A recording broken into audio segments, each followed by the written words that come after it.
today I will teach you fourth poem. The name of this poem is An Elegy Written in a Country Churchyard. This poem is composed by Thomas Gray. What is elegy? Elegy is a poem which is sung to mourn or lament the death of a close friend or relative.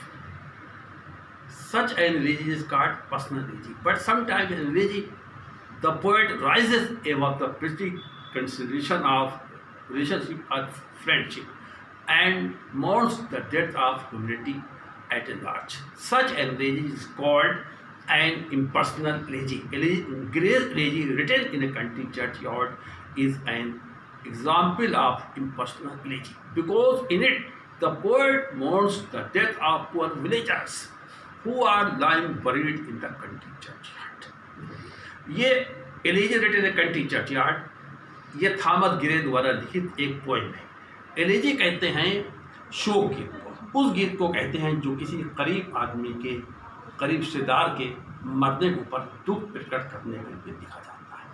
कभी कभी ऐसा होता है कि poet जो है elegy में उन लोगों के मरने पर भी दुख प्रकट कर देता है जिससे उसका कोई संबंध नहीं होता है। तो फिलहाल एलिजी का मतलब होता है शोक गीत। ये एक शोक गीत है, रिटन में लिखा गया है। कंट्री में गांव के चर्चयार्ड कहते हैं जो चर्च से लगा कब्रिस्तान होता है, चर्च का कब्रिस्तान होता है। तो ये elegy written in country churchyard ये एक कविता, ये एक शोक गीत है जो कवि ने गांव के चर्च का कब्रिस्तान है उसमें बैठ करके लिखी है थॉमस ग्रे ने। और ये बहुत बड़ी पोएम है, बहुत बड़ी एलिजी है। इसमें करीब 35 स्टांजाज हैं, लेकिन इसमें ये थोड़ा जगह एलिजी दी गई है। इसमें सिर्फ 5 स्टांजाज आपके कोर्स में है, वो 5 स्टांजा मुझे पढ़ाना है। तो ये एक शोक गीत है, एलिजी है, शोक गीत है जो गांव के कब्रिस्तान में बैठकर लिखा है। गांव के कब्रिस्तान में पोएट जाता है, शाम का वक्त होता है और वो वहाँ देखता है गरीब लोगों की कब्रें बनी हुई हैं। उन कब्रों पर जो बहुत ही सारी कब्रें हैं उन पर से मिट्टी खिसक रही है, घास उगाई है, न सफाई है न सुथराई है।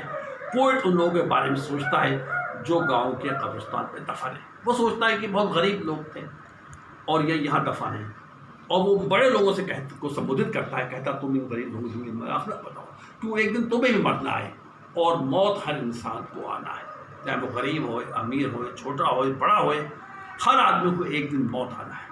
पोएट ये कंक्लूड करता है। अब पढ़ाने समझा रहे हैं आपको एक स्टांजा। पहला स्टांजा है the curfew tolls the knell of parting day, the lowing heart wind slowly over the lea, the pillow man home words plots in very way and leave the world to darkness and to. क्या कह रहा है पहले stanza में? कह रहा है the curfew, curfew कहते हैं चर्च की घंटी, जो चर्च में घंटी बजती है। चर्च में घंटियाँ कब बजती? यानी कि जब इंग्लैंड का बादशाह था, तो राजा था, तो उस वक्त 6 बजे चर्च में एक घंटी बजा करती थी। उस घंटी का मतलब ये होता है कि शाम हो गई है, शाम हो गई है, सब लोग अपने अपने घरों की आग वगैरह को बुझाते। तो ये घंटी इंडिकेट करती थी, संकेत करती थी कि शाम हो गई। तो कर्फ्यू कहते हैं चर्च की घंटी, टाल भी बज रही है, चर्च की घंटी बजी है। नेल मीन्स आवाज़ कर रही है, काय का आवाज़ दे रही है, काय को संकेत कर रही है?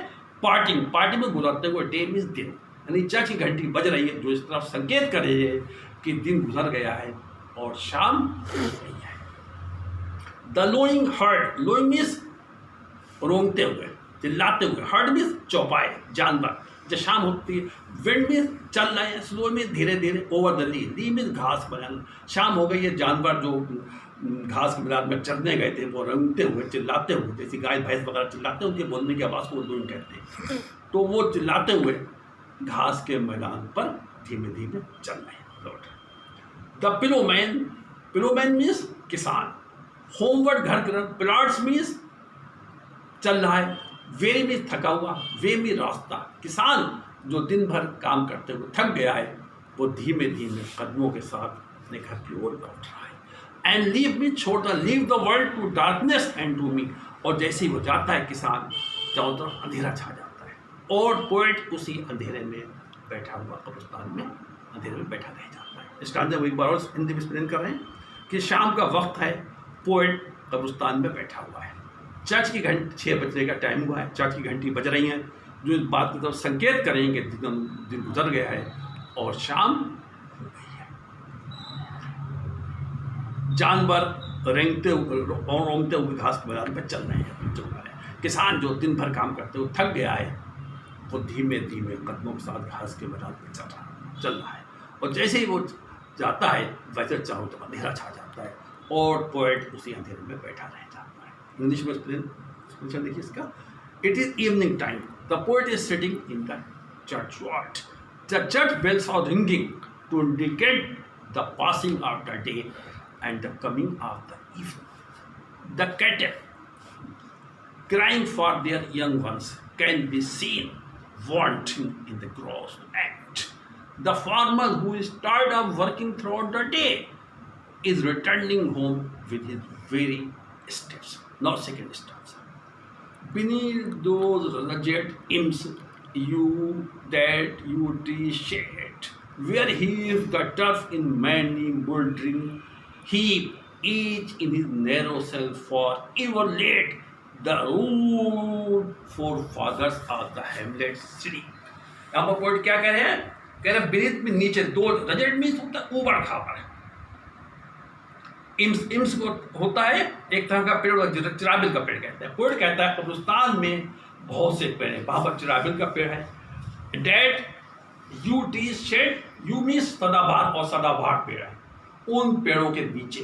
पोएट कहता है कब्रिस्तान में चिराबिल का पेड़ है जो भद्दा, बहुत भद्दा है, जिसे पत्ते से गिर गए हैं, पतझड़ हो गया जिसमें, वो पेड़ है, और उसमें सदाबहार पेड़ भी है।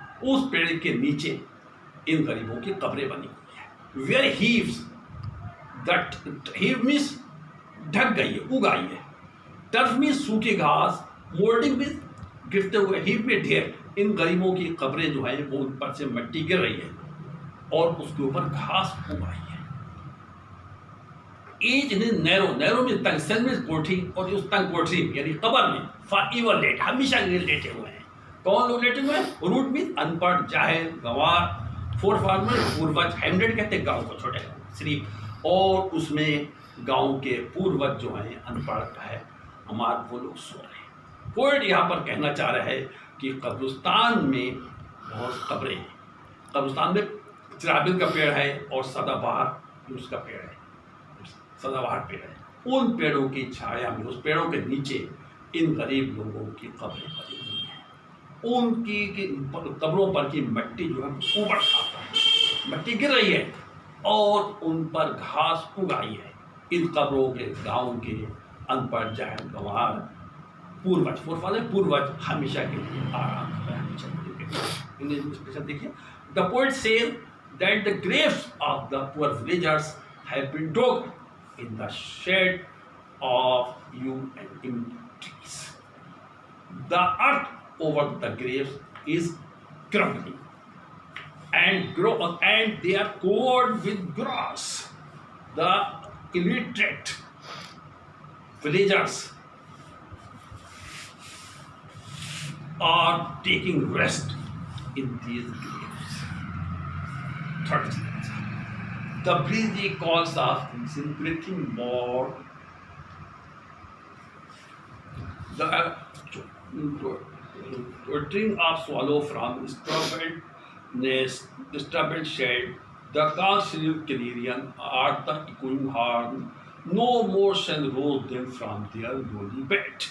क्या कह रहे हैं पोएट? कह रहे हैं यहाँ पर कि गांव के ये पूर्वज जो हैं ये अपने कब्रों में सो रहे हैं। कब तक के लिए सो रहे हैं? हमेशा के लिए सो रहे हैं। वही कह रहे हैं कि ये लोग अपने कब्रों हमेशा के लिए सो रहे हैं, यहाँ बता रहे हैं, और वो कभी जाग नहीं सकते। ब्रीजी, ब्रीजी कहते हैं हल्की हल्की हवा, काल पुकार, इनसे ब्रीथिंग सुगंधित, मार्ग में सुबह, सुबह को सुगंधित हवा चल रही है, ठंडी ठंडी सुहानी सुगंधित हवा चल रही है सुबह। लेकिन ये लोग अपनी कब्रों से उठ नहीं सकते, जाग नहीं सकते।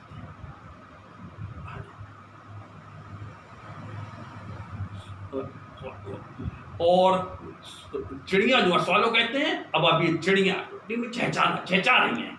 स्ट्रबल घास, घास के बने हुए घोंसलों पर चिड़िया चहचा रही है। काक शरीर की रुइया, काक मुर्गा, शरीर में जोर करके मुर्गा जोर से भाग दे रहा है। कोई हारन और शिकारी अपने हारन को बजा रहा है। शिकारी क्या होता है? शिकार करने पहले लोग जाते थे और रात में रुक जाते थे और सुबह को हारन बजा के अपने साथियों को बुलाया करते थे। शिकारी का हॉर्न बज रहा है, यानी इसका मतलब सुबह हो गई है, लेकिन ये लोग अपनी कब्रों से जाग नहीं सकते। पोइट यहाँ पर कहना चाह रहे हैं कि ये गरीब लोग जो गाँव की कब्रों में दफन हैं, वो लोग कभी अपनी कब्रों से उठेंगे नहीं। सुबह को सुगंधित हवा चल रही है, सुहानी हवा चल रही है, लेकिन वो नहीं उठ सकते। इसी तरह चिड़ियाँ अपने घोंसलों पर चचा रही हैं, लेकिन उनके ऊपर कोई असर नहीं पड़ा है। मुर्गा बाग दे रहा है और शिकारी अपना हॉर्न खूब बजा रहे हैं, लेकिन इस किसी चीज़ का असर नहीं पड़ा है, क्योंकि लोग ये उड़ नहीं रहे अपने कब्रों में से, क्योंकि हमेशा की दुनिया से चले गए हैं। The poet said that the poor villagers who are lying buried in their graves will never come to life. They cannot be awakened. They cannot be awakened by the sweet and pleasant morning wind, the chirping of the birds from their nests, or the crowing of a cock, or the sound of a hunter's horn that goes. They are dead and gone forever. Next stanza very important. The last two stanzas are very important. Let not ambition mark their useful toil, their homely joys or destiny obscure, nor grandeur here with a disdainful smile, the short and simple annuals of the poor. यहाँ पर क्या कह रहे हैं? Let not ambition. Ambition महत्वाकांक्षी लोगों, मार्ग में हंसी उड़ाना। पोएट जो है महत्वाकांक्षी लोगों को, बड़े लोगों को संबोधित कर रहे हैं और कह रहे हैं तुम मांग में हंसी उड़ाना, कह रहे हैं तुम इन गरीब लोगों की यूजफुल लाभदायक, टॉयल मीन्स मेहनत मजदूरी। लेखक कह रहे हैं कि ये गरीब लोग थे, इन लोगों ने मेहनत मजदूरी करी, इसके अलावा इन्होंने कुछ काम नहीं करा। बड़े लोगों से कह रहे हैं तुम इनकी जिंदगी का मजाक मत उड़ाओ। नार गेंड वगैरह में शान शौकत दिखाने वाले लोग, वैभव वाले में सुनना, डिस्डेंटफुल नफरत भरी, इनमें मुस्कुराहट के साथ। द शॉर्ट, शॉर्ट मीन्स संक्षिप्त, सिंपल सादी, एनल में इतिहास आप तक और वो जो शान शौकत दिखाने वाले लोग हैं, ऊंची बातें करने वाले, उनको शान दिखाने वाले, उनसे लेखक कह रहे हैं तुम बड़ा काम नहीं करा जिसको इतिहास में दर्ज किया जाता है। इन लोगों की जीवन का इतिहास बहुत, लाइफ हिस्ट्री बहुत शॉर्ट थी। ये पैदा हुए, अपना काम करा, मर गए, कोई बाहर काम नहीं करा, कोई ऐसा काम नहीं करा जो इतिहास में लिखा जाता है। लेकिन वो महत्वाकांक्षी लोगों, वो शान शौकत दिखाने लोगों से लेखक कहता है, पोएट कहता है कि तुम उन लोगों की जिंदगी का मजाक ना उड़ाओ। यहाँ पर पोएट जो है बड़े लोगों को, महत्वाकांक्षी लोगों को संबोधित करता है और कहता है कि तुम गरीब लोगों की जिंदगी का मजाक मत उड़ाओ, मत उड़ाओ। क्यों? और इनकी जिंदगी their homely joy, homely mean wife में खुशियाँ, शादी, इनकी खुशियाँ शादी थी, एंड डिस्टिनी विद भाग, आंसुओं में छुपा लो, किस्मत छुपा लो। किस्मत इनका साथ नहीं दिया, अगर किस्मत इनका साथ देती तो ये भी बड़े आदमी बन जाते। नार गेंडुअर और जो शान शौकत, उनसे कहता है हेयर सुनो, डिस्टिनी में नफरत बड़ी, इस्माइल मुस्कुराहट, शार्ट मीन शादी, सिंपल एनम इतिहास, और शान शौकत दिखाने लोगों से कहता है कि लोगों की जिंदगी का इतिहास बहुत सादा था, तुम इनके इतिहास को नफे साथ मत सुनो। पोएट जो है महत्वाकांक्षी लोगों से कहता है कि तुम गरीब लोगों की जिंदगी का मजाक मत उड़ाओ, इनकी खुशियाँ सादी थी और किस्मत इनका साथ नहीं दिया। किस्मत साथ देता तो ये भी बहुत बड़े आदमी, तुम्हारी तरह बड़े आदमी बन जाते। और इसी तरह वो शान शौकत दिखाने लोगों से कहता है कि इन लोगों का जीवन का इतिहास बहुत छोटा था, इन्होंने कोई बड़ा काम नहीं करा जिसको इतिहास में लिखा जाता, लेकिन इसलिए तुम इसलिए इन लोगों की जिंदगी पर नफरत भरी मुस्कुराहट मत करो, नफरत भरी मुस्कुराहट से बचा सको। Here the poet addresses the rich and ambitious people and says that they should not make fun of the simple living of the poor villagers lying buried in the country churchyard. Their joys were simple and faith did not smile upon them. There was nothing extraordinary or glorious about them which might be recorded in the books of history. Therefore, those who live a life of grandeur should not hear with a hateful smile the short and simple history about the life of these people.